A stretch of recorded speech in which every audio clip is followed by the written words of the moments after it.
Hi everyone. I've had some more questions about entries and stop loss and take profit on H4 with this idea of stacking true trades.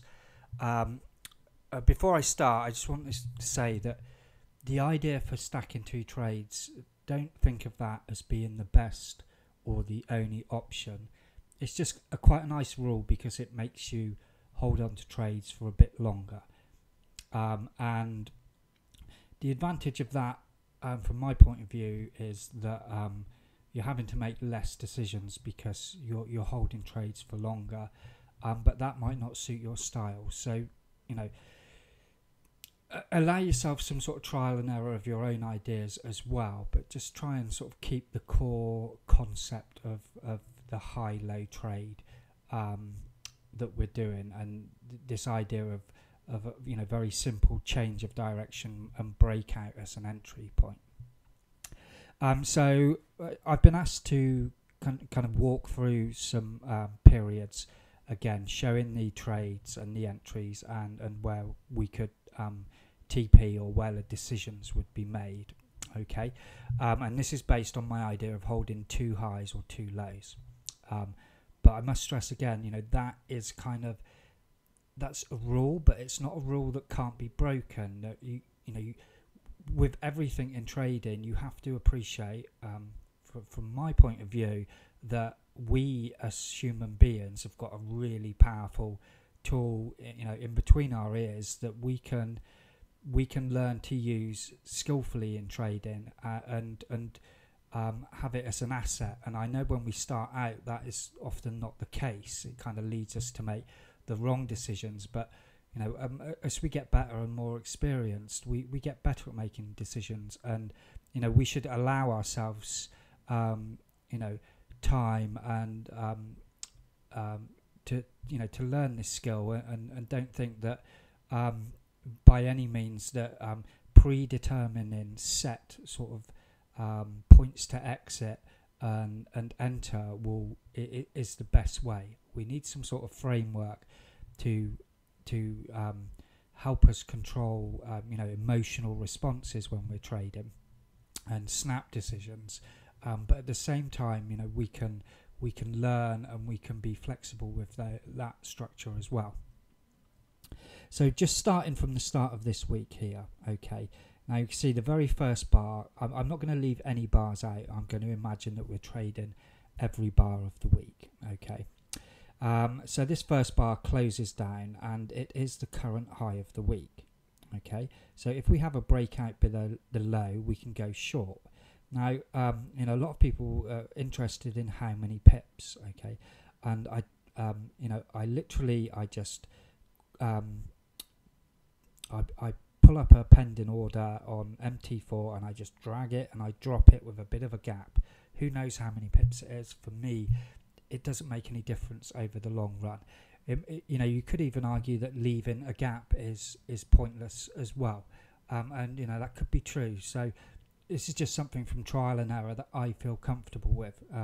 So again, if you want to try other ideas, try it, compare them. If you don't like the results, try some other ideas. Don't think that anyone out there is going to have the right or the best answer. That more often than not is going to come from you, because it's going to be something you believe in and something you're comfortable with. And then I do exactly the same for my stop loss. I just drag it over the high and leave it there. Okay. And then we can see 2 bars later, we turn around and we stop out that short. Okay. And now we've made a new low for the week. We've closed up and we break out. So now I take a pending long here above the high, and again I put my stop under the low. Okay.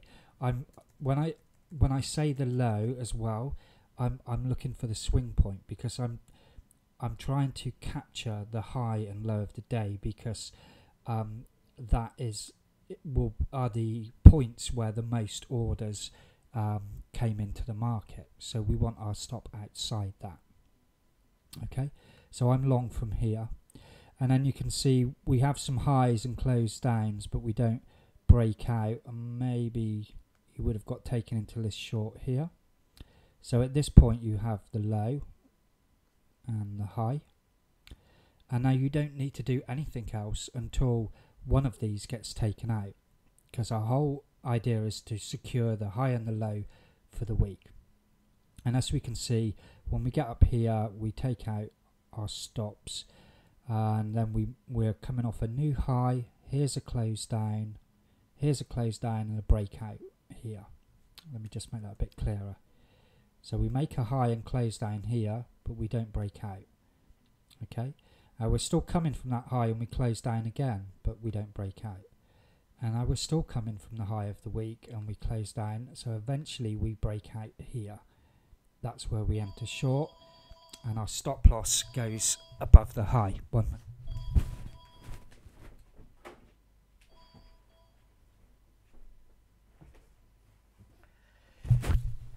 Really bad timing with the phone. Okay, so now we have this high of the week secured and this low of the week. Okay, and you can see we don't get any more trades through to the end of the week. So we have a long from here and a short from here, and that's the end of the week. So conspiring against me tonight, everything. So then we go on to the start of the next week, and as you can see, here's our first trade here. The first bar closes up, but we don't break out, and then we close down and we break out, and it's coming from the high of the week.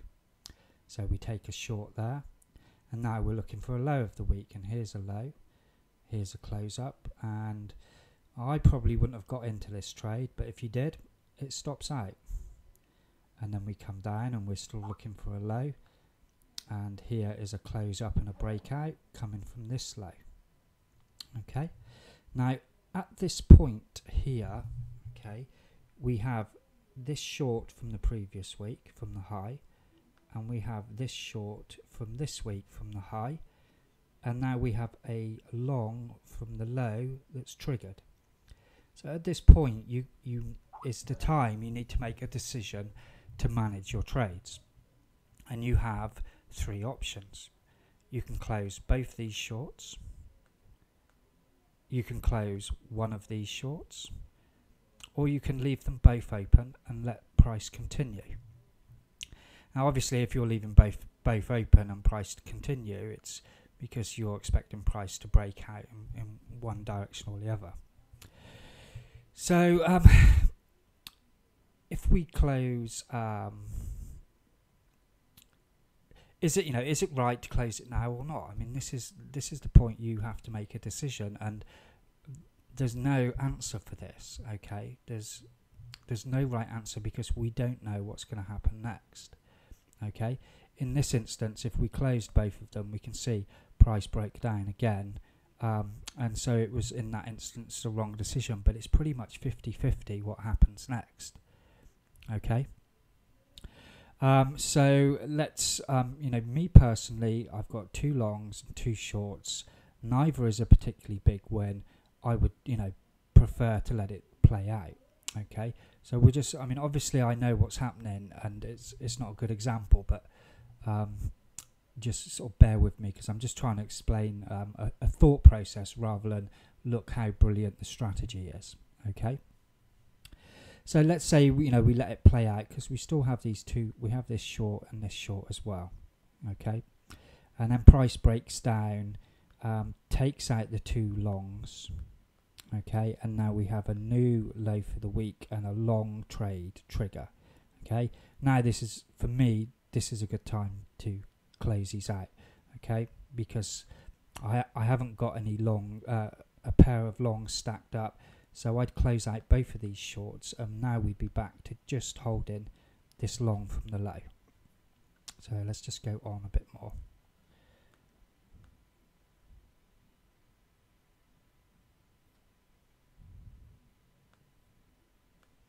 Okay, so we have a long from here and the week finishes, and then we have a long from the low of the week, and then price comes up, and this is the first short trade of the week.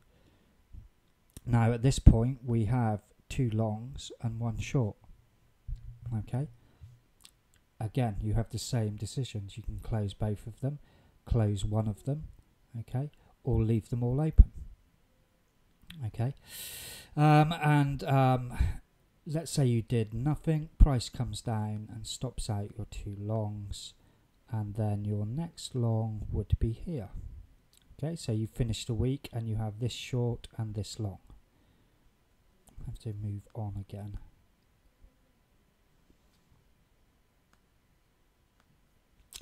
This short from here and this long from here. The next week starts and our first trade is a long from here, and then price reverses and we have a short from here with this, and then eventually this long stopping out. So now we have 2 shorts, and we're looking for a long from the low. That sets up here. Okay, now I would consider this as a possible exit for these 2 shorts, because this is a very nice big trade. Okay, so then you'd have just a long from here. That stops out, and then we take a long from here, and we don't get a new high for the week, so no more shorts.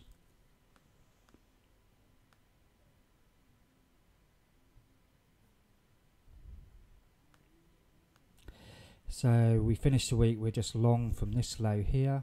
The next week starts, we have a long here, we've made a low, we've closed up, we've broken out.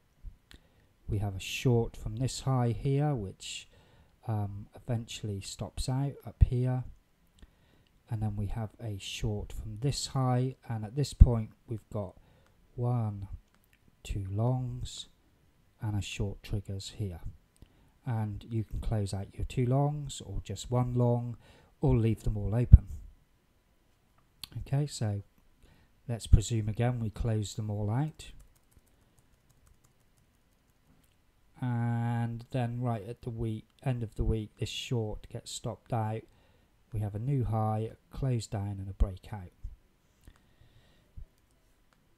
I'm just going to move along. We have 1 short from here. The new week starts, we have a long here from the low, close up, break out. Then we make a new high, close down, break out. This long stops out.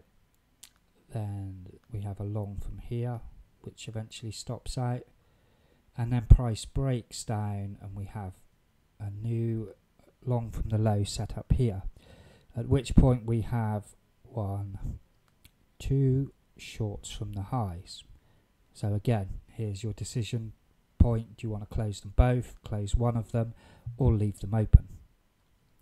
And so on and so forth. So it goes. And that's essentially it. It's a simple matter of holding until you've got 2 trades in one direction. Now, there are going to be occasions where, let me find an example. Let me find a really nice, obvious. Okay, here's a good one. So there's going to be occasions where you get to the end of this week, and let's say we have no open trades left. Okay, let's say we closed 2 shorts and our long got stopped out.